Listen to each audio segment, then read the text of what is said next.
That's exactly what we saw. Yeah. And Inspire, or rather Millennium, weren't able to punish them until they got to that stage and couldn't stall out as well. And even if they stalled out, what are they going to do with like an Anivia up against a Corki who's poking you constantly?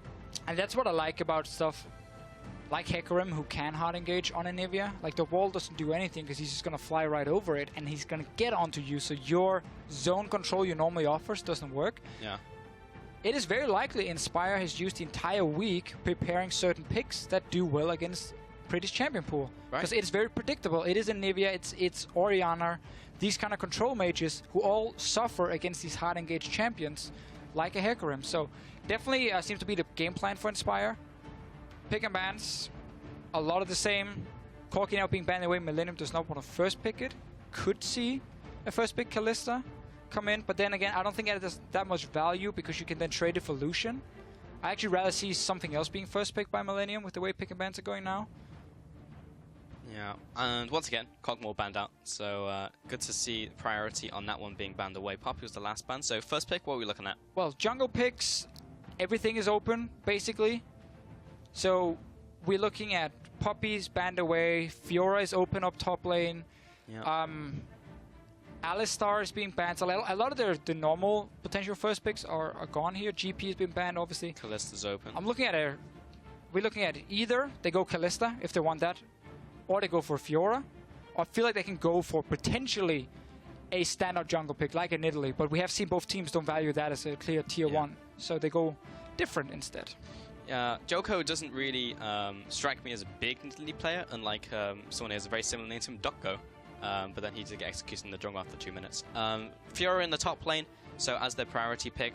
I want to see what the response is from Inspire. What can they do? What do they have? I mean, the same again. Kalista is the high-valued AD carry at this point, and with so many of the normal, very early picks being removed, I think Kalista is perfectly fine. And then normally you would either go for your support pick and show your dual lane completely, or you just go for jungle pick. Yeah. Just because there's so many good junglers available, you don't really show that much by locking it in. And Graves is the one. We expected him to fall a little bit further down the list now that he received a few more nerfs, more counterplay available against him with more delays on certain abilities. Clearly, Inspire wants physical damage from the jungler.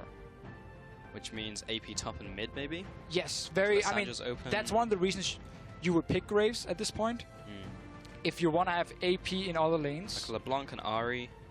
LeBlanc, Ahri, top lane. I don't know, we can look. It's an AP top laner. Ryze is obviously dead now. And Malphite does AP damage.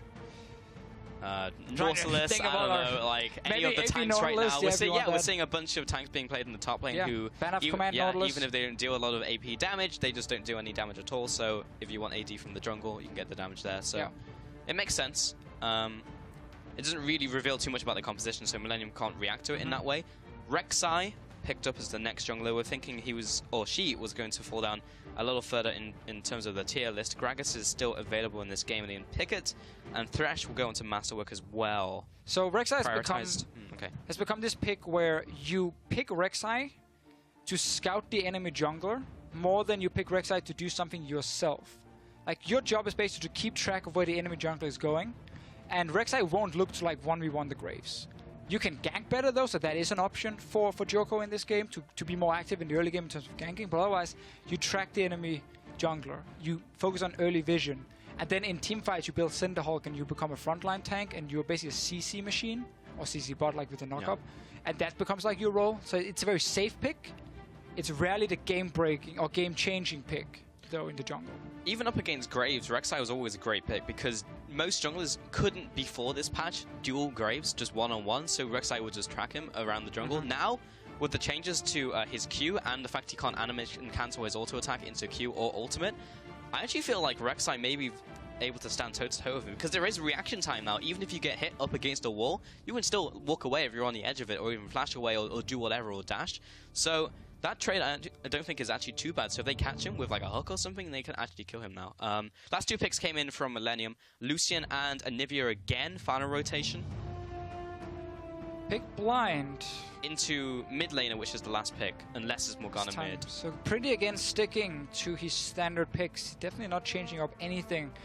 Millennium with a composition where you have the strong 4v4, Rek'Sai, Thresh, Anivia, and the Lucian, and then you have the split pushing champion that can basically outscale everything in Fiora. So it's a very solid composition, very safe in many ways, except for the Anivia mid lane, who I feel like has a lot of weaknesses that can be punished by an aggressive early laner who can pressure early to mid game quite a lot. We talked about preparing these picks against Anivia. Malphite is another one where, oh, you want to set up your zone control, wall, Anivia ulti. Malphite just smacks right into you, stops that from happening. So clearly Inspire with the Hecarim and now Malphite are saying we want to have hard engaged top laners. And that's what they've been getting in 2 games now. Well, Hovering Cassiopeia, don't know if it's going to be locked in, but it was a CosQ special back last year. Oh, going to be swapped up to LeBlanc here. So, yeah, AP mid laner coming out, and that would also shut down an Anivia if they jump over, land the combo, she gets egged, and then they have enough time to follow up. And it's the mid lane pressure. We talked about, again, punish Anivia in the start of the game. Not necessarily by killing her, but by you having control of mid lane. So your jungler, in this case the Graves, who's so strong in the 1v1 skirmish, can get into the enemy jungle. He can get down his vision, he can steal away camps, he can spot the Rek'Sai now. And also it allows the LeBlanc very easily to roam from mid lane to other lanes because she can pressure the Anivia, so it's very hard for Anivia to then contest it. And then we see from Inspire, it's a lot of the same, I feel. It's different picks, but it's the same deal. We want to fight in the mid game. Malphite TPs, LeBlanc control in mid lane, Graves in his early burst damage. There's a lot of explosive power here, where Millennium is the team more looking to scale up with Fiora, scale up with Anivia. So the tables are once again turned compared to what we have seen before from Millennium, and they couldn't play this style last game at all. They couldn't wait. They just played super aggressive when they shouldn't. If they do the same in this one, I think Inspire is going to be able to punish them very easily. Yeah, we might even see the 2-0. Like, in that last game, as you mentioned, we could even see a carbon copy of that last game. This time, Masterworks on a playmaking support, so he's going to have an itchy trigger finger, and then a Black Shield come out, and it's just like, yeah, so, I don't know, it'll be interesting to get into this game, but it needs to be a playstyle difference from Millennium with a very similar composition to last game in terms of their objectives. Hansour and Masterwork on Lucian Thresh. Will they even get the 2v2? Last time we saw the lane swap. Again, looking just at the way Millennium played the lane swap before, I feel like Millennium has to get the lane swap. Oh, sorry, get standard lanes. And I think Millennium will really benefit because Lucian Thresh is a super good 2v2 lane. Very, very strong to trade together with those two. Fiora into Malphite. Fiora does really well against Malphite. So I'm really looking at Millennium trying to aim to get standard lanes. If they don't get it, do what they did in the last game, where once the first 2 towers goes down, you swap your dual lane against the enemy. You don't try and fast push another tower, you just get that 2v2 as quickly as possible. You just don't over-chase and get TP'd on like we saw in the last game. Yes, that's the key there. This game could be maybe a little bit better if Masterwork stays a little further back and there's a Dark Passage coming out, but just don't chase through the enemy Just T2 tower don't go that far, yeah. Anyway, jump onto Reddit, use the hashtags, get involved in the discussion. Hashtag MILWin if you think they're going to pull it back in Game 2. And hashtag IEWin if you think it's going to be a 2-0, which I was not expecting coming into the week, but is a very real possibility in this game with how Inspire played last game and Millennium played last game. And in this game, we basically have 2 compositions which could do the same game and have it play out the same way. Different champions, but somewhat the same from both teams. Scaling on Millennium's side, more mid-game pressure from Inspire. Tools to deal with like an Anivia from Inspire. I like the way Satorius played with Hecarim in the last game. He needs to do the same on Malphite. But so much again comes down to the lane assignments in the early game. If it becomes a lane swap, I just want to see Millennium fast push that first tower and then swap into the 2v2 lane if possible. We might see Inspire try and dodge around it. Same invade we saw in the last game. Morgana first, possibility of landing the binding, deep vision. So this tells Millennium there's a good chance Venelbo and Woolite will be on top side, because it's also very late invade. You see 120 here, the minions are already spawned. You can't really change it around for Inspire. At least you have to recall instantly in that jungle and then rush bot lane. So there's a high chance they will be top side. We will get the lane swap, so this is good from Inspire. Very important for them, I feel. Getting the non-standard lanes, could be real big. Wendelbo heading into the jungle with Inspire. Millennium starting on the top side as well. Joko starting Merkwolves. And they're going to be pressured out by Warline and Wendelbo. At least they'll have the Smite, but the Merkwolves will reset. The Binding lands from Wendelbo. Joko gets forced into his bottom jungle. But nobody's pushing the lane round for Inspire. Woolite is not there to last hit and slowly build it up and start grouping those minions to get them to towers. So this could set Inspire behind in how fast they can push. Bot lane, you can see how it's already now Millennium pushing it with 2 members. Normally you're sending your support to force them away, but obviously they had vision. They saw they started their camp and they were saying, our support can't push them away alone. So Woolite joins just to stop them from taking 1 camp. I don't think it's worth. I think you keep Woolite topside there. You just have your support annoy them and you surrender 1 camp. Not the end of the world. You still have plenty of camps to take. I want to see how much it affects once they actually get towards tower. Because now Inspire might only have 1 minion wave coming in. A lot of dead minions already. We may even see what happened to Millennium last game happen onto Inspire on the red side, where they just had 1 minion wave and bot lane will be taken faster. Because Millennium were actually stacking that wave in the bottom lane. And once again, this will be the buff trade coming out, but I think Millennium should be able to push faster. Well, luckily for Inspire, Millennium are again super slow at actually getting to the tower. There are 2 guys kind of wandering around, letting Hans Sama only hit the tower alone. Now they join him. So they might not even be ahead in the tempo if we can see the top. Yeah, they're actually even now, but look at this. This is what we talked about. The wave is now going to die. Before the next wave, you always want the last minion to die. Your minion, that is, when the next wave arrives. So you can stay on the tower. You don't lose these 2 seconds. Not the end of the world again from Inspire, but it does delay them. Luckily, Millennium are not very focused on rushing down towers. I don't think they really look into what the value is in getting those extra few seconds. But they are still slightly ahead of them. Fiora also get a few extra hits in. And Kaze should get the full gold. Masterwork, please do not take half of it. Did he actually get interrupted by a minion there, or did he just cancel? I think he realized that the minion would go onto him anyway before he could finish it. Kaze should also stay in lane here and continue farming, because look how far ahead they are now of this tower. He would get 5-6 extra CS by staying in the lane because they were faster killing the tower, and he should have also had the full goal from tower itself, giving him a pretty good advantage over Sartorius. I don't feel recalling for 1 item is worth it at all comparing to getting 5, 6, 7 extra CS, but obviously it's going to be slow pushing. Inspire should definitely send their bot lane to the bottom side now, because you do not want the 2v2 top against the Thresh Lucian, and you don't want the Fiora get the 1v1 against Malphite. Because Malphite is now going down to a lane that is pushing away from him. You always send your strongest part, which is now obviously because it's an AD carry and support, they're stronger than a Malphite. You send that part to where the lane is pushing away. Because you need to have your strongest members where your map is the weakest. Correct. And you need your weakest member to get the wave. By putting Sartorius bot now, he might get denied. Literally everything you see down bottom side now. Every single CS from bot side might get denied from Sartorius outside of 2 or 3 of them. This should be a massive advantage for Kaze. They are sacrificing their top laner in an already tough 1v1 matchup against Millennium's way of winning the game by having Fiora outscale. I really disagree with this play from Inspire. Maxwell now comes down into the bottom lane, has been revealed, so we clear away this ward. So this will be pushed into the tower now. And Kaze, I mean, he should still be able to farm into this tower. There's no real dive pressure in from like a Graves and a Malphite at this stage in the game. So he's going to get all of that. And this is almost the only thing Inspire can do, is send your jungler down to back up and push it out. So you reset it on tower, let the tower kill the minions together with Kaze. You're still going to fall really far behind. Yeah. So you are in a situation where both plays you can make suck. One just sucked less than the other one. And that's what Inspire did do. But 18 CS to 7, a level advantage for Kaze.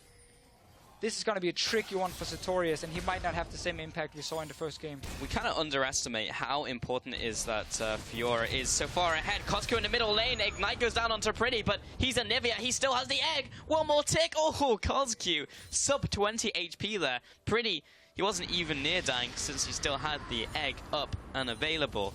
That was very close, and Pretty actually gets ahead in that trade because he keeps the flash. So good trades in the mid lane. Pretty obviously didn't get his passive procced. Better farming for him now compared to last game where he fell behind early on, then had to try and catch up. But now Millennium has so many plays they can make, because you got a winning top lane 2v2, you got a winning bot lane 1v1. That allows you to be proactive and the other team to be reactive. And that is so difficult then to play if you always have to wait for the other team to make a play before you can do anything. See if they can do anything here. Masterwork. Trying to clear the ward. Joko is nearby. As long as Millennium doesn't make a mistake up here on top side, Fiora can just keep farming bot lane. Like, look at this, 32 CS now. Sartorius has to wait for the minions to come all the way up to his side of the map before he gets anything. 400 gold advantage. And more importantly, the levels. Like, once Kaze hits level 6 as well, he'll have so much pressure on Sartorius until he gets his own ultimate that he has to just sit underneath his turret or have Maxwell babysit him. Who's been farming his whole game? He's now level 6 over Dioko, who's been doing a little bit of tracking, a little bit of going to lanes, and also hasn't gone back just yet, so he's not on the Cinderhulk. Maxwell also hasn't gone back, so he's only on Tracker's Knife, so he prioritized that over the damage because he wasn't really looking to, 1, go for ganks, or 2, go for the one-on-one trades, and you can see that reflects in the gold there. Yeah, another play Millennium can make right here is actually because they have that 2v2 up top. Just try and push out the wave and then recall. And then you can try and rush down to your lane. Sorry, Inspire, not Millennium. Because what they're doing now is they're pushing out the wave. They have backup from the jungler. So you can make a decision here. Do we want to try and push it in on the tier 2 tower? That's fairly difficult. Lucian is fine wave clear at this point with his Q to clear it out. Or we push out recall, and then when Sartorius start pushing out bot lane now at his own tower, we come down and we join him, and we just push it in on tier 1 tower against Fiora, and we rush it in with 4 members. That's how you can start speeding up the game and get a very quick tower. So if they recall now, and start taking that wave with Sartorius where he's pushing it down, they can actually force a play on Millennium and on Fiora. Looks like they're waiting though in the jungle for a pick. Now Woolite is recalling. This is a little bit too late. You push out the wave, you instant recall, because then the pushback from Millennium is slower than yours, and you might be 5-10 seconds ahead of them in getting down that tier 1 tower bot lane. So they should be here now with Sartorius and actually have him push it out with them. Take that tower. If Millennium only keeps 2 guys top, Sartorius just TPs up to top lane and then he picks up the farm. But instead, Inspire is looking for standard lanes again. They know they're losing that bot lane 1v1. Yeah, why do you keep running into it? Kaze, this big minion wave is pushing into him now. Sartorius goes back into the bottom lane. Maxwell is still in the bottom side as well, along with Dioko. And this minion wave is going to push so far away from Malphite. He's going to fall so far behind. I mean, this lead is just going to continue snowballing for Kaze. Yeah. And it's perfect for a Fiora who just wants to scale up, become one of the most annoying split pushers in the game. Maxwell is here against the same play. They might be able to kill him. Oh, the flash reaction from Kaze. Maxwell will follow up. He's got the red buff for a bit of extra damage now, but even if he lines up against the wall, it's going to be a little bit more until Kaze will take the damage. Now the animation when it hits the tower. But Maxwell was not able to pick up the kill and use his ultimate, which was riposted. Pretty in the mid lane. A lot of damage coming out from Kazuki, softening up his target. It's the same play again, though, from Inspire. When the wave is grouped and slow pushing down to Kaze, they send down Maxlore to push it out with him. Didn't get the kill. Very good riposte from Kaze on the ulti from Graves in the end. But it's the same. And then the problem is you also end up sharing experience with your Malphite. So he doesn't even get the full benefit of pushing out that wave. He's level 6 at this point. Kaze is probably closer to 8 than Sartorius is to level 7. And there's the big CS difference. While you don't gain an advantage if you Inspire anywhere else on the map. Mid lane is even. That's not going to be impacted by what you do on the side lanes at this point. Top lane just goes even 2v2. So you don't really benefit from going standard lanes if you're Inspire over and over. You just allow Fiora to get even more free farm. 67 CS to 35. 10 minutes in. Oh, that's not good. Max Law potentially caught out, but he is Graves, and he does have a dash over the wall. It just means Millennium will be able to secure this crab. Joko will body block. Wait a minute! Winnobo stole it with the Tormented Soil. Now he moves on to Handsammer, gets the Soul Shackles, and the Handsammer's 1v2 will be first-blooded. Maxwell may also be caught out here, but he's got to carry on the chase. There's Winnobo looking to line up the binding, does not connect it onto Masterwork. But, man, what is happening? We talked about this earlier. Top side of the map, all Millennium has to do is just not die. Literally just farm even 2v2. They're fighting in river, and then Hans is just pushing again. He's like, more minions, man. And he then gets ganked by a support. Walking up behind him. Yeah. Venerable ulti, follow with the flash, picks up the kill. Suddenly Inspire is now gaining from taking the standard lanes where they should be losing. Pretty has no passive anymore, popped by CosQ. Could play into it in the next couple minutes, but first blood over to Inspire. And I thought this was going way better for Millennium because we didn't have the explosive start to the game. They were stalling out the entire match. They were getting advantage in the 1v1. They had the advantage even in the mid lane because LeBron couldn't pressure out Pretty. Now he's got the egg. Now top lane died to pick up that kill. While it's not reflected in terms of the gold or really the stats, you can kind of just see the pressure that could be created over the next couple minutes from Inspire because of that play. Yeah, gold should not be even if your top laner is almost 30 CS down already. See what happens here. Masterwork gets to walk out, but you can see that top side of the map, there's no flash now on the bottom lane from Millennium, so they can't really fight. And Inspire can just take over that side completely and start playing more around it. So let's look at it. Look at the top lane here. Lucian is just solo pushing in against Kalista despite Morgana being spotted behind him. And Venerable just goes in, pops his ulti, follows him, and then kills him. Saw the mistakes in game 1 from Hansama, we're seeing them now in game 2, and it's costing his team. Because it's actually a goal lead for Inspire, despite the CS leads we see on the side of Millennium between both jungle and top lane. I just don't know what's going on. Like, I'm just watching these players make mistake after mistake, overextending in the bottom lane, getting ulted by Sartorius. Wendelbo jumps aggressively into the base and even uses flash for that one, but gets the 1 and 0. Top inner goes down, and Inspire actually do get a big chunk of gold off this. Joko was a little far forward. Wendelbo's there with the punish, the soul shackles, and will get the stun. Joko has to turn around, put as much damage as he can as possible. Pretty has cut off Sartorius, and there's so much damage coming in from the Fiora, but she jumps into 1v3 instead of finishing off Sartorius, who even escapes by himself as Hansama comes up. What am I watching? Panic from Millennium again. Their communication, it seems to be as soon as one mistake happens, everything just falls apart. It was a good play from Inspire because they took the kill, they took the Rift Herald, and then grouped up with that big minion wave. We talked about how there was no flash for the bottom lane of Millennium. They can't really fight, so they have to just surrender the wave and let it push down towards the tier 2. So that's why Rift Herald was great. Buff up these minions, push it in, try and get the tower with your ranged jungler in Graves. Once you see the replay, and then they have them at tower, no summoners, great TP from Sartorius. This is where he still can be useful.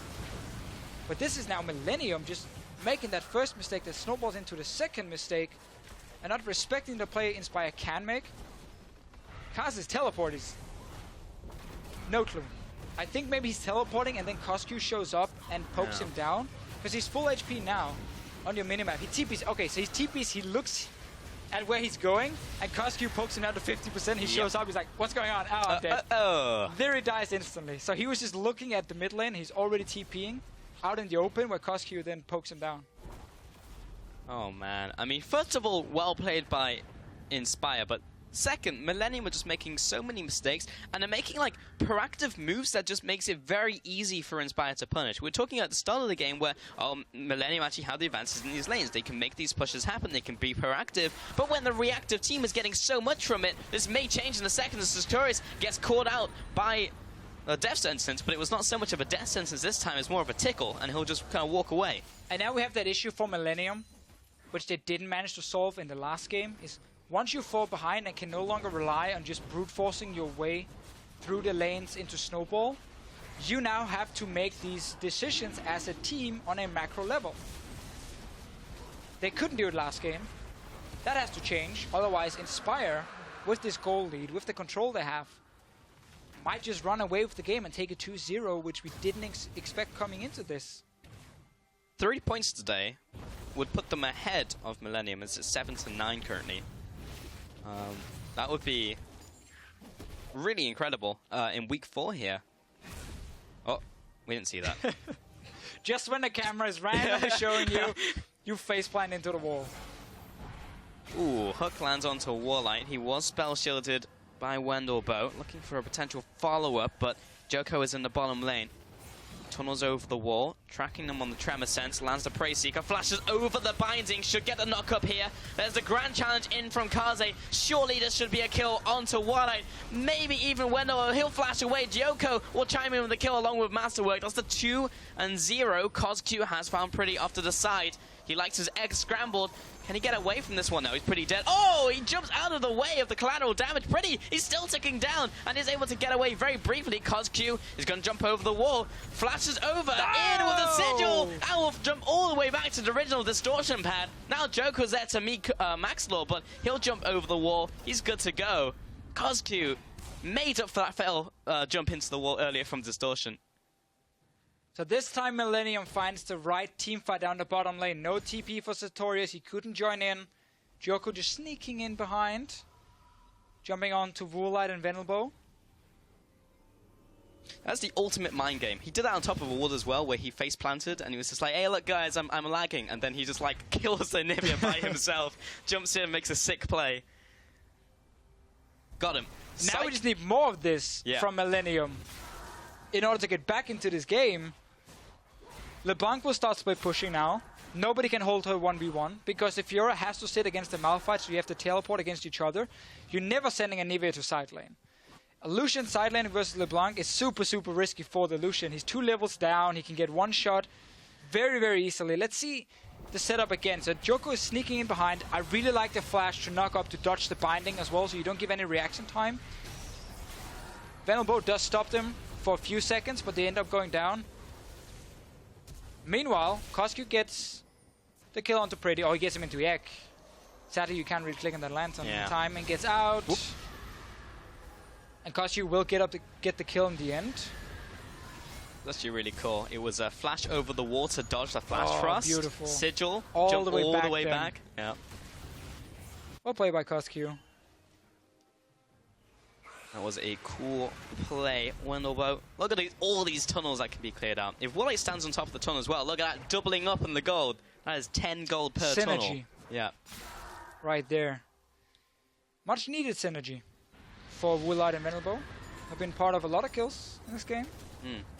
I'll be honest, Hans Sammer and Masterwork was the duo that had probably the best synergy outside of this week. Woolite and Wendelbo, it was pretty solid. We've had games where Inspire have built compositions around Woolite, knowing he can do well in the lane and he can follow up, he can kill everybody. But it's really just looked like Woolite and Wendelbo have outshone Hans Sammer and Masterwork in this game. Not only in the 2v2, but also what they've done in terms of lane swaps. Pretty in the mid lane. He does not have his egg, collateral damage, or he didn't land the explosion off the tower. And because he was also running away from it, it still wouldn't have dealt the damage because of the new animation that's been added in 6-3. Still, Inspire can now make a play on the other side, on the bottom side of the map, because they just pushed in a Nivea to base, and you can see CosQ is already roaming down together with Maxlore to have TP for the Malphite, so instant impact on that one. And that is enough to make Millennium respect it and back away. So Millennium are learning a little bit here and being like, okay, we have no mid laner, CosQ is roamed. It's fine, we can surrender some of the wave on tower. Now he's back in mid lane from CosQ's side, so they know, okay, we can actually try and defend. So this time around they reacted. Nobody died, tower is still alive, and that's the correct play from Millennium, but also the correct move from Inspire. This is just the blue taken away from Pretty, which is kind of big because he's a Nivea. Which we also saw a bit of in the last game. And Nivea can't really contest the blue buff that well, but she really wants that blue buff. Against Malphite, Graves, LeBlanc, like you die instantly. There's no passive, there's no flash. That blue buff, you're never going to get near it. So very smart play by Inspire to always go in and play aggressive towards it. Now you just got to chunk that Nivea again. Put Graves in the mid lane one more time with LeBlanc. LeBlanc can always engage onto Nivea and start the fight. Chunk her, force her back to base, either take mid tower or move to that bot lane again and make a play. Look at CosQ. Just do this over and over and over. Let Graves join in, Q ulti, Pretty's gone. He's either dead or he's in base, and then you make a play on the bottom side of the map, and that's how you open up the game against, again, this wave clear machine that is in mid lane. You gotta constantly have pressure in the lane and force them back to base, and then you make the play where you have the numbers advantage.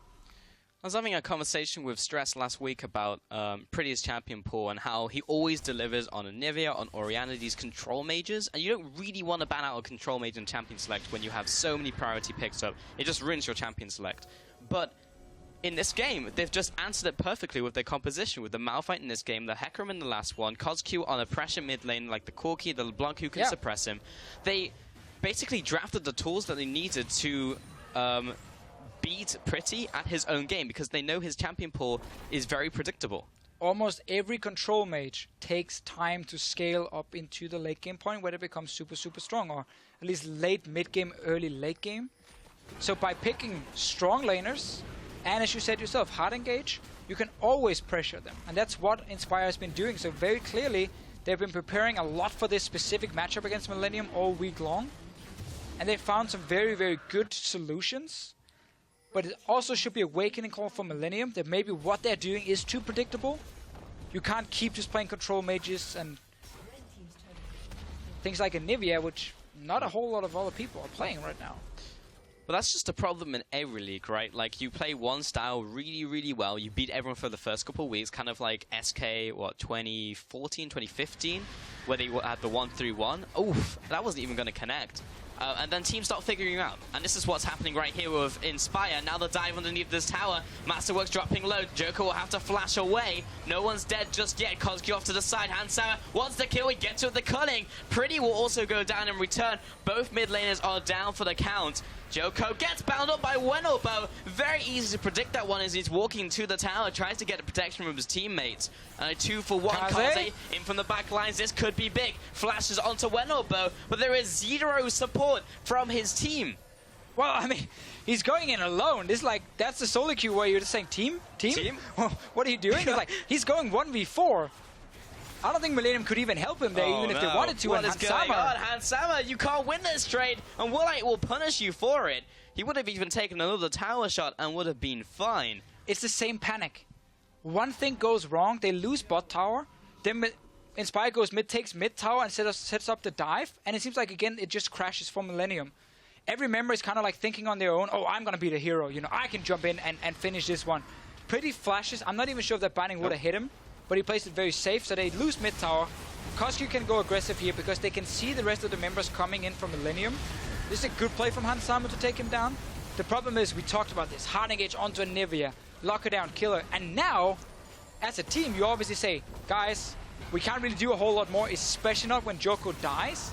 Kaze is still coming from top side. He could just run away by now. Yeah, this is really weird. Like, guys, I can fight. This is like that image where the guy's like riding his bike and puts a tire iron in his in his bicycle. It's like, team? Yeah, this is... Millennium are way too greedy. And I think they have been too used to being able to outplay mechanically. 1v1, 1v2. So they are very confident they can take these fights. Yeah. But Inspire just sticking together as a team. Every single time. And they have CC to, oh, is Fiora coming at us? Binding from Morgana. Take her down. So we see teamwork against just brute force almost in this matchup. And teamwork, remember that, guys, teamwork always wins. Teamwork OP. There's no I in teamwork. As I heard Freak say once in a Champion Spotlight. It is OP. Yeah, it is. You can see it right here. For the longest time, we had metas where, like, you know, getting ahead in lane, win game, win game, but right here, Inspire really just showing what they can do as a team. There's the ultimate coming in onto Kaze, not repulsing that one. Masterwork is trying to support his team, but he'll have to back away. Joko is hardly at front line as we get the double kill for Woolite, but so many people are dropping low here from Inspire. That could be the double kill coming in from Pretty. There's the 1 or the 2 for 3. Pretty is following up on the Wenobo and Maxdor, but unfortunately, he is a Nivea, so he can't pick up those kills there, and Hansam is not there to clean up, but that was a risky Baron. Yeah, very early in the game still to start a Baron from Inspire. It's okay if you disengage instantly and then use it to force a team fight, but I think they stayed on the Baron and got poked down quite a bit before it even happened. We'll give a mid tower for Inspire, also for Millennium, so they get the kills, get a mid tower, and they get a bit of a breathing they get breathing room. You get breathing room, yep. We are in a breathing room. Yeah, we're breathing in the room as well. Still, Inspire can technically set up the same play. This time be ready to fight instantly. Yep. You want to get that Malphite ulti back up before you do it though. You want to now use your pink wards to actually have Kozki sit and hide in a bush so he can flank. Let's see, Woolite is on there, Sartorius is tanking the Baron. This is still fine. Look at Kozki's positioning, sitting to flank, so it's actually okay by Inspire. Fight itself, Kozki gets poked down, so he doesn't get to do his full combo in terms of damage at this point, which is needed to pop these early targets. And then we get to see Millennium actually kite around the box. Hansama is there. Another team fight. We're right into another fight. And Joker will be going down this time. Wendelbo will be the one to pick up that kill. Cosq over the wall onto Kaze. Looking to pick up that one. He's being chased after. The cheese wheel comes in from Sartorius. And the grand challenge is issued.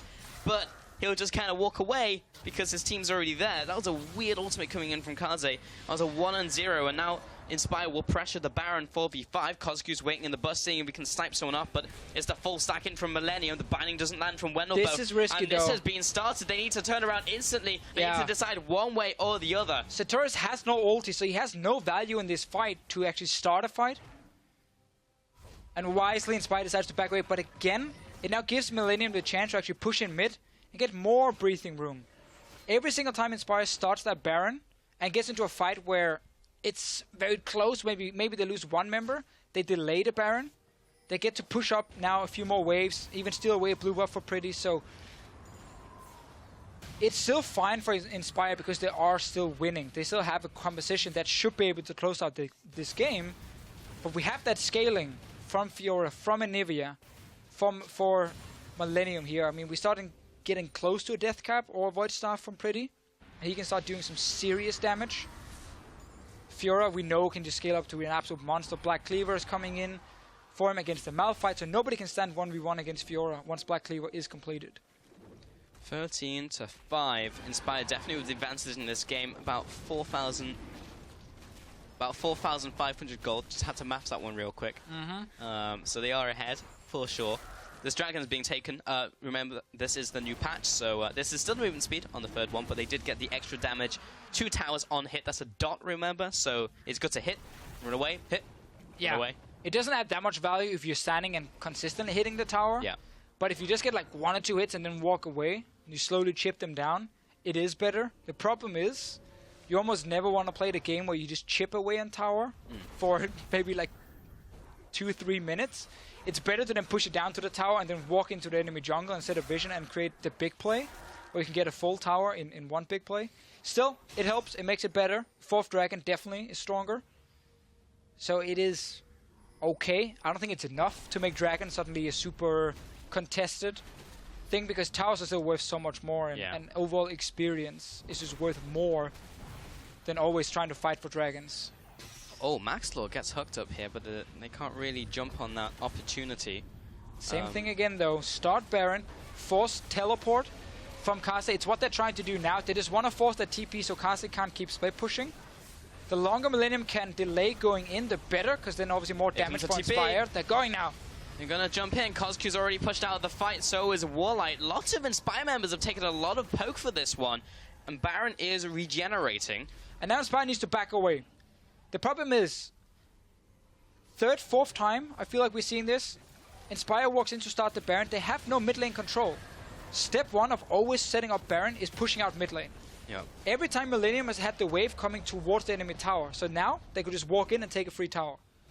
Just by stopping that trading TP for Baron play, mid tower, push your mid lane first, then walk into the river, start that Baron instantly, and get them to run in and try and contest it without having the minion wave in a position where they can walk up and take your tower. Because you will always disengage to the north side, because you're on the Baron, and they're coming from mid lane towards you. So Inspired are giving away time for Millennium, giving a bit of gold here and there. They got the TP though, so no split pushing from Kase for the next few minutes, where Sartorius will have that control on bot side. You can see him down here in your minimap, already pushing bot lane to try and get the tier 2 tower. And the rest of the team just needs to stay around Baron to have the illusion, oh, if you go bot lane, we TP in with Malphite and we take Baron 5v4. That was still a really nice heads-up play from Millennium coming in there, going straight for that tower in the mid lane. Let's take a look at some of the item builds, though, because Kaze went with the Ravenous Hydra and now has gone into Titanic, so swapped over a more tanky build, and alongside the Black Cleaver. So he swapped up there. Mid lane's basically the same from Pretty. Gonna Fiends this game with the Rod of Ages. Bot lane, as usual. Top lane, Sartorius has actually gone for the Abyssal Scepter as well. So Inspire right now is not around Baron at all. Millennium just walked down 3-4 guys to the bottom side to stop that push. And now Inspire's moving to Baron, so it's way too slow. Like, this is the play we just talked about literally a minute ago. You hover around Baron, they walk down to stop you, and you then TP in. The problem was, Inspire were late to doing this, and also have 3 pink wards in the Baron. We have ultimate vision. That's 15 auto attacks. Millennium might be able to stop it though because they are nearby. This could go quite badly. Kosku's getting chunked. One elbow as Joko well. got That's a steal from Joko. Big ultimate in from Sartorius. This is getting messy very quickly. Woolite jumps onto Handsammer. Should be able to pick him up. Or not. There's the shutdown onto Fiora. Kaze, double kill coming in from Handsammer. 4 for 1. Utter collapse from Inspire. Inspire decided we don't need to hover around Baron. Let's just run around mid lane with 2 members, have our Graves in the enemy jungle on the bottom side of the map, and then we still go for the play once Millennium show bot lane. Well, that's not how it works. You have 1 guy bot, 4 members around mid lane to go straight to Baron as soon as someone shows up on the bottom side who's not Joko with his ulti, and then you rush it and make that play. So they had the right play in mind, but the execution was completely off, and that's why Millennium had time to rush from bot lane to Baron, stop the Baron, win the fight, because now people are stuck in the Baron pit against an Anivia. And we talked about this, like, scaling up more and more to the late game. This was really bad from Inspire, and they might just have completely lost the game on 1 play. I wonder how much gold that Millennium got from that, because they took the Baron, they just took a turret in the top lane, a turret in the mid lane. There's 2 exposed inhibitors. Kaze is dead, but I mean, it took so much from that. Almost every play we've seen from Kaze in this series has been him just randomly walking in and dying. Anyway, this is where the play was supposed to actually work out for Inspire, because you can see how Kaze in your minimap is so far away. But there is enough time for the rest of Millennium to come up because it was so slow for Inspire to start it. And now they're in the pit, all of them. Thresh box, you have Anivia damage like Hansama with Delusion. Easy cleanup for Inspire. Ugh. Sorry, for Millennium. Definitely not a cleanup for Inspire. No. They had Callista and Smite there, and they still didn't secure it. Joko somehow still managed to collect the Baron with Smite. I didn't even get to see how much the Baron was on when the Rend came in. You always want to smite first, and then you Rend. So like, you smite down to what? 1200 HP, and you just Rend. There should be no way for enemy jungle then to steal it, and yet Joko managed to sneak in. Potentially we saw Woolite Rend first into Smite after, and that actually gives an opening for the enemy jungler to take it, and that's what happened. So 2 big mistakes there from Inspire. Down in gold now. Yeah, that was a huge swing in from Millennium. Now Dragon spawning in 10 seconds. Joko is in the bottom sides of the map. He is so tanky now as well. We've got Kaze in the top lane with Teleport, Joko in the bottom lane with Void Rush, which is also a Teleport if he's got the pre-set up. As long as Millennium doesn't get engaged on now, they're gonna push in and get a free inhib. If they walk in too close and get engaged on though, they actually give Inspire a chance to get something back. So this is the correct play. Hover around it, but don't ever get close enough for Malphite to ulti you. Let Kaze push top. You push mid now. Importantly, that was 4th Dragon for Inspire, so if they hold on in this game for another 6 minutes, they'll have Aspect if they can take the last Dragon. Sartorius now going into the top lane. He's there in time to stop Kaze from taking the inhibitor. Bot lane tower goes down from Millennium. Now they just need to try and defend this last inhibitor turret. But Inspire could definitely do it. This is one of the few moments where an enemy team has Baron, and there's still possibility for a fight to come in here. Kaze very deep. He's fairly tanky though, and will be spell shielding up a lot of the damage in from LeBlanc. Joko goes deep. His team is there. Big Malphite ultimate. This could go either way at this point, as it's a 1-for-1 jungler for ADC. But Warlight is down. Big minion wave in the middle lane, and Super's pushing in. This could be Millennium closing in here. Kaze's low, however, and Hansama is in critical HP. Oh, Kosku jumps in. Not quite enough damage to finish them off, and the end of the line is easily dodged away. Hansama is in deep. Don't think he can do a whole lot here. Took 1-for-1 in the fight. Kosku can always get the Black Shield and play very aggressive. You can see again Black Shield onto him, and he can now jump in with his ulti. Doesn't have to worry about the CC, and he might get on Summer. It's the Ignite. He's dead. Shutdown in for Kosku. Overextension. Pretty now will also now be finished off. He's so low, but Maxwell will come in with the flash. The wall comes up, and he'll be going down. Oh man, what looked like such a good play. 2 inhibitors sieging the base, but they're all split up. Yeah, Millennium had the chance to take every single inhib down, but they started hovering around that Nexus turret, 100% sure if they could maybe finish. Kosku got that Black Shield every time, just jumped in, dealt a lot of damage, and forced Millennium back, and now they end up giving up 2 kills. Still, 2 inhibs are gone. Inspire's only way to win this game is basically one big 5-on-5 team fight. Millennium can wait for super minions now to push. They have a late game Fiora who can split push once the TP is back alive or back up. surrender this mid tower. I would even say surrender the mid lane tower near your inhib. That's fine as well. You just don't want to risk a big fight now. Because if that happens, Inspire might be able to win the game still. Let your super minions do work. Sartorius is sitting in base with home guards. He might TP in with home guards. There it is. He's on that minion. And now he comes in. The tower is down. Sartorius looking for an ultimate to come out. Handshammer has been cheese-wheeled, so he's very low. Sartorius thinking about the ultimate. The hook lands onto the minion. Masterboy doesn't really want this one. Dodges out of the way of the binding as they come in for the chase. Prey Seeker lands. Millennium stepping so far out of the base. It's going to be a team fight now, Pulse. Be incredibly close. This team fight could basically decide the game here, Deficio, because we're only 36 minutes in, but with so many objectives down, this could be the game-winning fight. All right, so smart enough by Millennium. They tried to see if maybe they could stop a few recalls and let the super minions push in on bot side. Realized they got a little bit too close to a potential fight and decided to back away from it. Instead now, Baron, 1 minute. Set up that Baron. There's no TP for Sartorius because he used it before aggressively to get that inhib. So that means nobody can defend on bottom side when Baron is alive technically. Otherwise Millennium will get a very easy free objective and then push into base after. So you put the enemy team now in a position where there are almost no good plays. Because you gotta defend for super minions on bot side, but you also gotta stop the Baron. And you just use your TP offensively. Millennium, if they take it easy now and pick up that Baron and don't get into a big 5-on-5 team fight, should be able to have these super minions do the work. Now, regardless of what the result is in this game, this has been quite messy from both teams in various ways.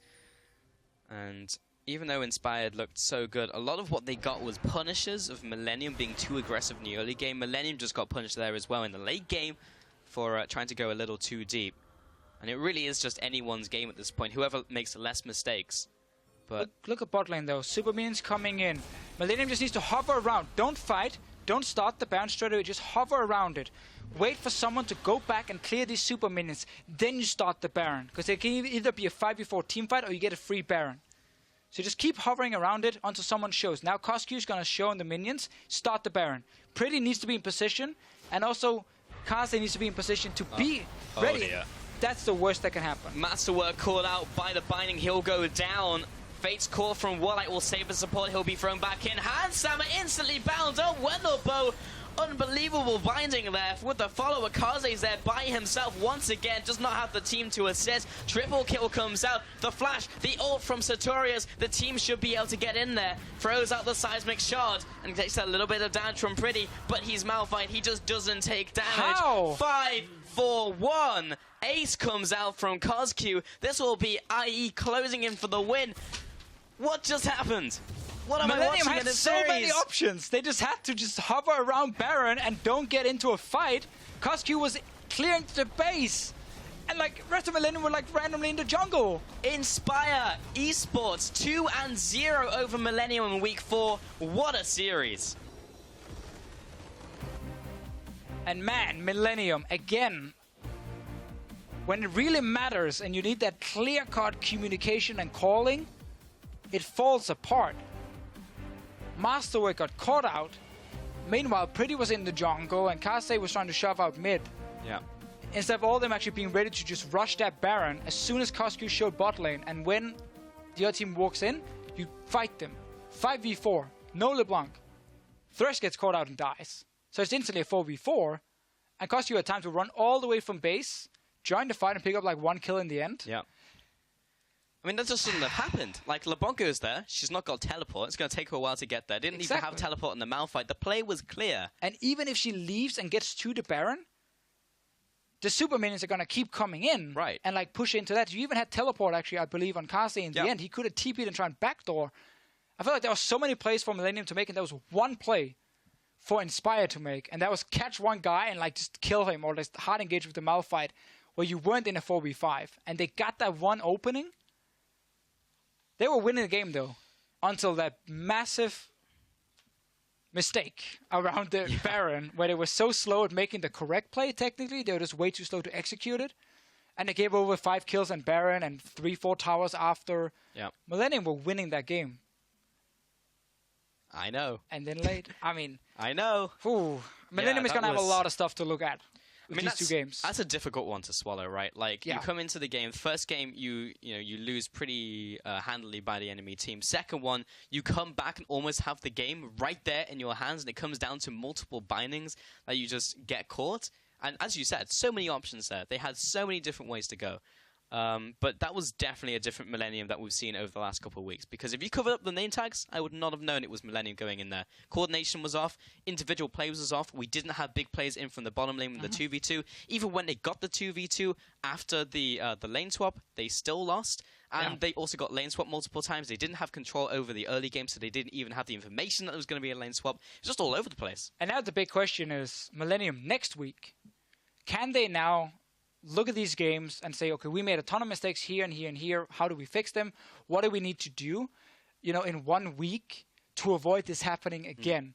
And that's a problem because if you're, should we say, like the foundation is a little bit wrong, sometimes with champion pools, sometimes with the way you like to play the game, it can become difficult once one team figure out how to play against you and draft against you, because other teams can just copy Inspire.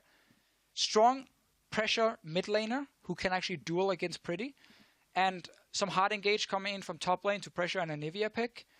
And it worked wonders in both games, in fights. And it was very difficult for Pretty to have an impact, even though he has been doing fine in the other games. More teams can draft the same. Look at what Inspire did, try and play the same way.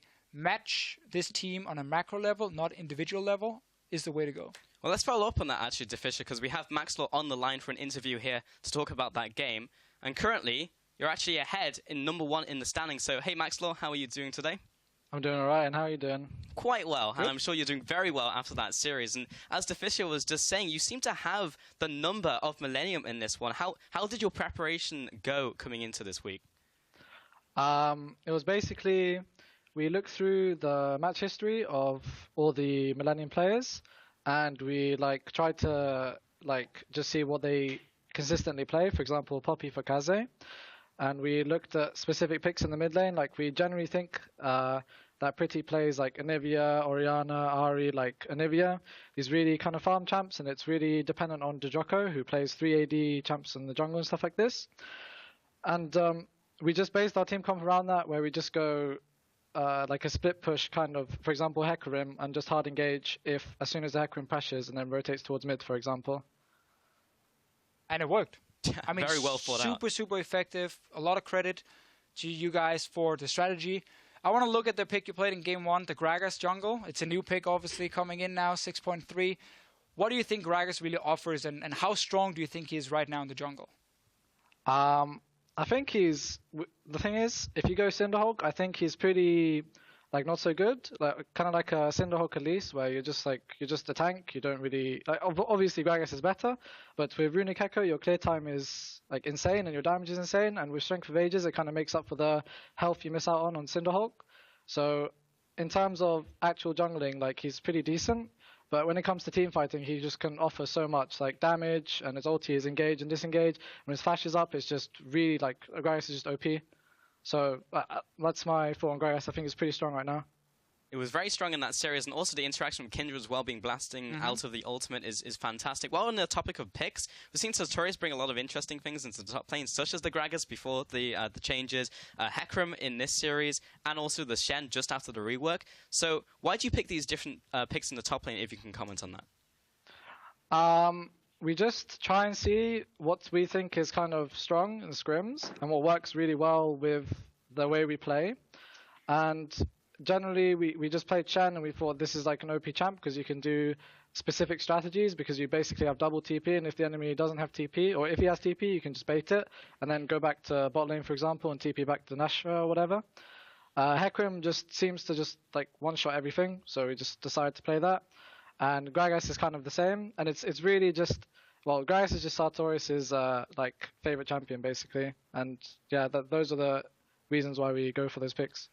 And you guys just took down Millennium, former #1 team, undefeated. Obviously, playoffs are coming up very soon, which leads into the promotion tournament, which leads into the LCS.